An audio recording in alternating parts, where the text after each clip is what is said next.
WV Uncommon Place. This podcast is a variety podcast that houses numerous series to cover mental health, empowerment, podcast framework, and various intimate series to get to know the hosts.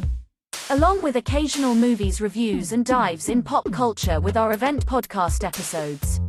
The Uncommon Place digs into bringing guests on that stories don't fit the mold and are very different. WV stands for the great state of West Virginia, and every quarter we cover something in West Virginia. Stacy and myself JR are your hosts, so please come along for this venture to our Uncommon Place.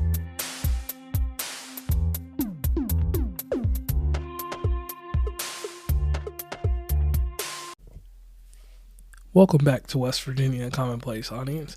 Today's episode is the first in Black History month. This is February, and obviously, I record things a little earlier.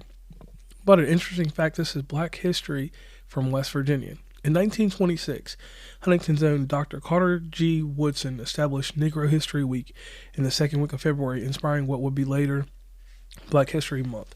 The son of former slave, Dr. Woodson's father moved his family to West Virginia at the end of the Civil War, where a school for black children was being built in Huntington. After previously dropping out to support his family in the coal mines of Fayette County, Dr. Woodson graduated from Frederick Douglass High School in Huntington in just 2 years.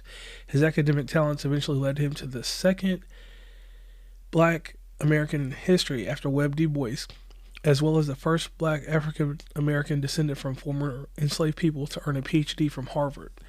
Dr. Woodson placed a high value on education and believed that it was the key to improve society and race relations. After he published the first book, The Education of the Negro, prior to 1861, he created an organization called the Association of the Study of Negro Life and History, which promoted the study of Black American culture. While running the organization, he would continue to take on roles within the academic world, even serving as a dean at West Virginia State.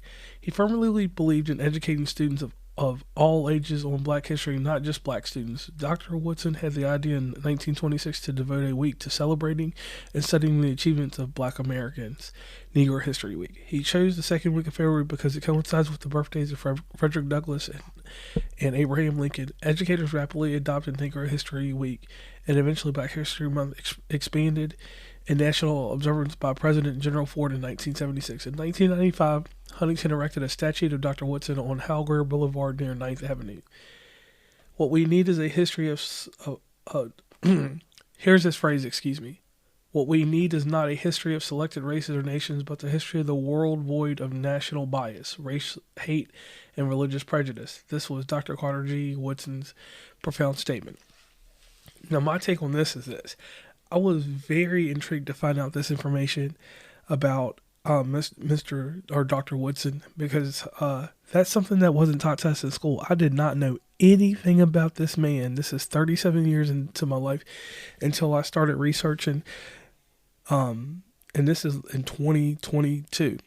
I started researching more information on African American history in the United States, or Black American history, whatever you want to title it as, and going in depth, actually being able to read, about the education of the Negro prior to 1861, actually being able to read that book now and to understand more about the prevalent history that is not taught, really makes you wonder how much history in general outside of this is kind of taken into a certain type of prescription. Like, what information are we truly taught in school, and what information do they truly hold back, and why do they hold back X amount of information? This is a very good topic that I hope at some point that people can get into and really get deeper and we can get better thought into why we only get parts of history and parts of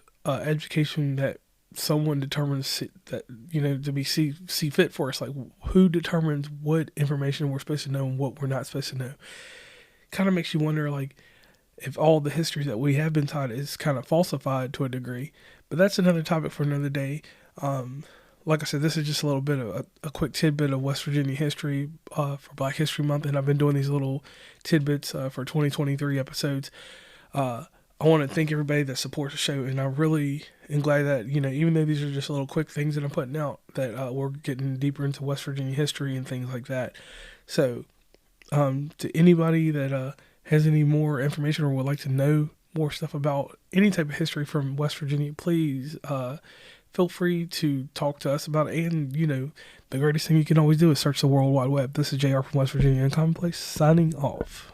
Please follow WV Uncommonplace on Instagram, Tumblr, Twitter, TikTok, where we have some great content, Facebook, LinkedIn. Hit up the merch store at oncommonplace.square.site.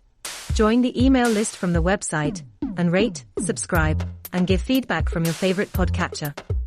And lastly, thanks for listening, and tune into the next episode.